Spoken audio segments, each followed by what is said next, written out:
The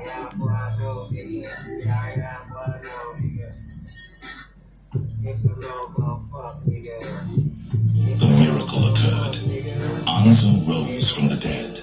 Recovering from unconsciousness, he told of Alalu's last moments and how he prepared his funeral and covered the mountain that rose from the plain with stones. Then the Atlanteans carved the face of Alalu upon the rocky mountain and left the face uncovered on Mars. Ninhursag said, "Let Alalu's face eternally behold the land where he found gold. And as for you, Anzu, King Anu, my father, commanded the promise for you to be fulfilled. 20 men will accompany you here on Mars, and a way station must be built. Spaceships will leave Earth and arrive here loaded with gold. The gold stored here will be collected by celestial ships that will carry the gold to Nibiru. Anzu, you are now deemed the commander of Mars. My life belongs to you, O Ninhursag," the great lady said Anzu. "My gratitude to Anu knows no bounds." And then the celestial ship that carried Ninhursag and other Atlanteans departed from Mars and towards Earth. So Anzu and other Atlanteans remained on Mars with the intention of creating an intermediary way station.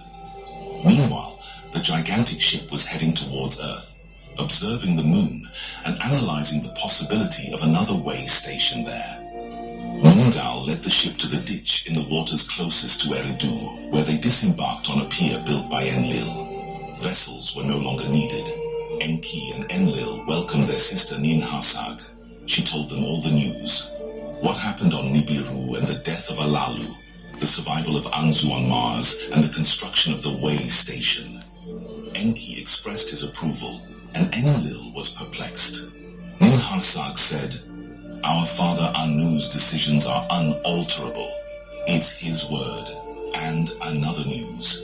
"I brought relief from the sprouted illness. I brought the seeds of healing." From her pouch, Ninhursag drew the seeds. They would be planted, and after their growth a juice could be made.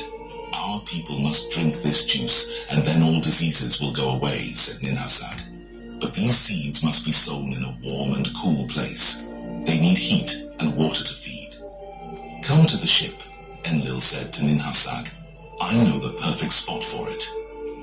Thus, the sister and brother entered the ship towards the snow-covered mountains next to the cedar forest.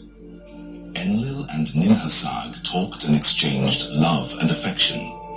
Ninhursag told Enlil about their son Ninurta, explaining that the prince was ready to join them on Earth. Enlil, father of Ninurta, was the son of Antu, the lawful wife of Anu. He was the legal heir, the successor of Anu. Ninhursag was the half-sister of Enlil, mother of Ninurta, and the first daughter of Anu. Extremely beautiful and full of wisdom, Ninhursag was skillful and quick to learn. The two, Enlil and Ninhursag, caressed each other, but Enlil did not pour his life-giving fluid into Ninhursag's womb. And then the announcement.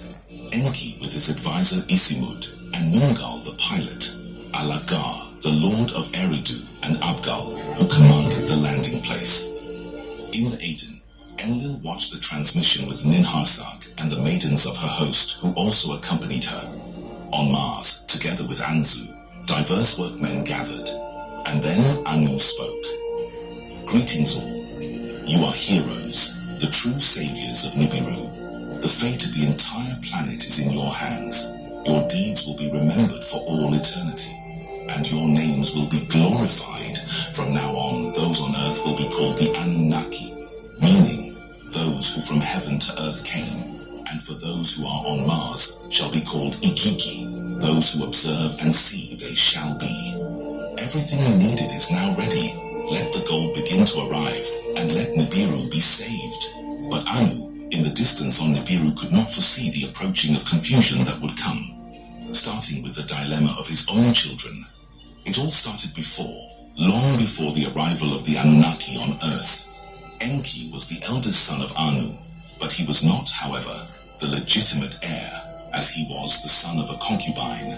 Ninhursag, the eldest daughter, had been chosen by Anu to marry her older brother Enki, his eldest son.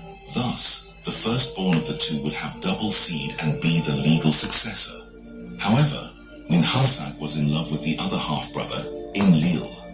And so Enlil left his seed in Ninhursag's womb, and Ninurta, the prince who might soon be on earth, son of Enlil and Ninhursag, was born. Enraged at that time, and still on Nibiru, Anu had forbidden Ninhursag of marriage to anyone no matter who. Then Enki married a princess, the daughter of Alalu, the beautiful Damkina. Enki and Damkina also had a son who was called Marduk, and it meant one born in a pure place. Age to Ninhursag pronounced a curse on Enki. May all food be poison in your viscera, that his jaw hurts and that his teeth and his ribs hurt. Enki's advisor, Isimud, summoned the Anunnaki to beseech Ninhursag for relief from the curse, and Enki swore to distance himself from Ninhursag's private parts, who immediately one by one removed all disease from Enki's body. Ninhursag thus returned to Eden to never marry no one, as was the bidding of Anu her father. Enki, in turn, brought his son Marduk and his wife Damkina to earth. Enki had 5 more children by his wife Damkina, and also by concubines. Thus were born Nergal, Gibil, Ninagal, Ningishzida, and Dumuzi, his youngest son. On the other side of Anu's generation, Enlil and Ninhursag brought their son Ninurta to earth. Besides this, Enlil had another son by his wife Ninlil. Ishkur was his name. On this way, 2 clans settled on earth. Later, the clans of Enki and Enlil would go to war, which would be known as the War of the Gods. In the Apsu, gold was extracted from the golden veins of the earth. The golden metal was conducted to the landing place. From there, the Igigi transported the gold in spaceships to the intermediary way station on Mars. And from Mars, the precious metal was delivered to Nibiru in celestial ships. On Nibiru, the gold was ground to the finest powder and thrown